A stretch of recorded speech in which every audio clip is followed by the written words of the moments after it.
Well, it's a big boost for students in the Lakeland. The Harper government is giving a significant amount of money to Portage College in St. Paul. Now, MP for Westlock St. Paul, Brian Storseth, was on hand to make the announcement. Fraser Snowden has the story. That is why I'm pleased to announce that our government is investing over $2 million towards the establishment of Portage College's Food Science Center here in St. Paul, Alberta. The investment is through Western Economic Diversification Canada, along with the federal government. MP Brian Storseth says the money is crucial for Alberta's growing agriculture business. It will allow for agri-producers to be able to have their products here. It obviously brings the degree programs that are very exciting to our community, and I think it's overall a plus. The money will be put to good use at the college through offering 2 brand new programs that will cover a range of food services positions. Institutional Cooks is really geared towards the production in camps for the oil and gas industry, whereas culinary arts would be professional chefs and things that you would see in a restaurant, and the food technician is like food inspection and things like that as well. So. Boyd says the new courses will drive their vision for the food services program. You see a definite movement in the industry to eat local, and this is an opportunity, I think, to really build upon that initiative and bring local agri-producers and give them an opportunity to bring their products to market. In St. Paul, Fraser Snowden, Newcap News. Parents scrambling to look for a child care centre in the border city now have another option available. While there was always a high demand for daycare centres in the community, there was more pressure after Lakeland College shut down its child development centres earlier this spring. Anna Stanislaw has more on the new Footprints Family Centre. Whenever I leave him here, I don't even ring or even, because I know he's in good hands. Yemi Ogunlui and her family relocated to Lloydminster last November.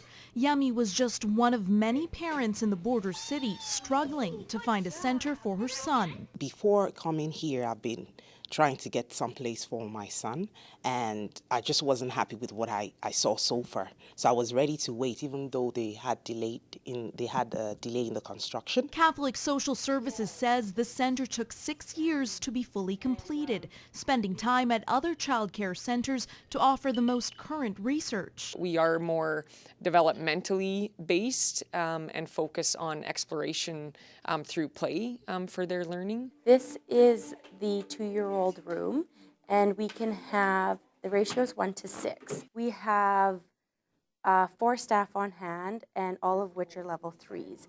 That's the highest level that you can get in childcare. There are currently only 7 students enrolled so far, but Catholic Social Services hopes to gain a total of 72 students by the end of 3 years. And they say it's a big step forward for the organization. Our expertise is in serving and supporting families for over 52 years now.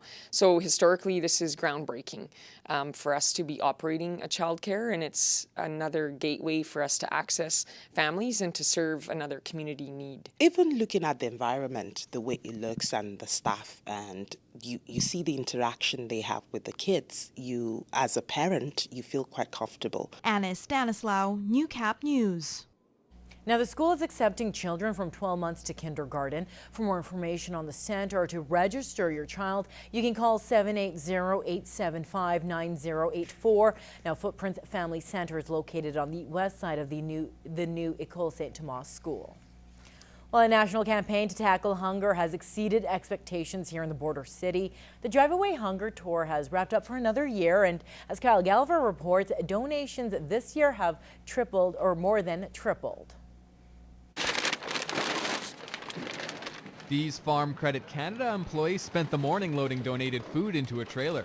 Since September, the co-op marketplace has been selling $10 and $20 bags of food for the Drive Away Hunger campaign, FCC's national initiative to raise 5 million pounds of food for food banks throughout Canada. There's an agricultural lender where we're involved with rural communities in 100 locations, and we feel it's a great way for us to give back and also raise awareness of a need. It's there every day of the year that someone relies on the food bank. The program is now in its 10th year, and this is the second time Farm Credit Canada has partnered up with the Lloydminster Co-op. It's been a fantastic relationship. Last year we came to the co-op and they collected food as they've done this year. And this year's campaign was a successful one here in the border city.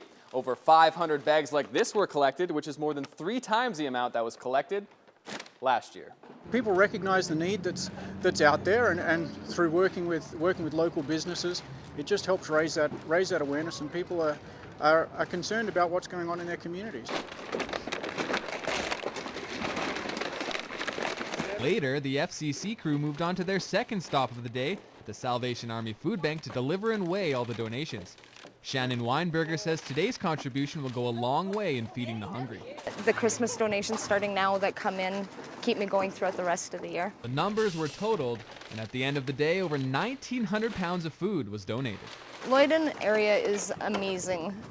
I've been doing this for a year and a half, and every time we get a food drive in, it just blows me away. It's how much the Lloyd cares. It's just a reflection of the quality of people we have in rural Canada. Kyle Gallagher, Newcap News.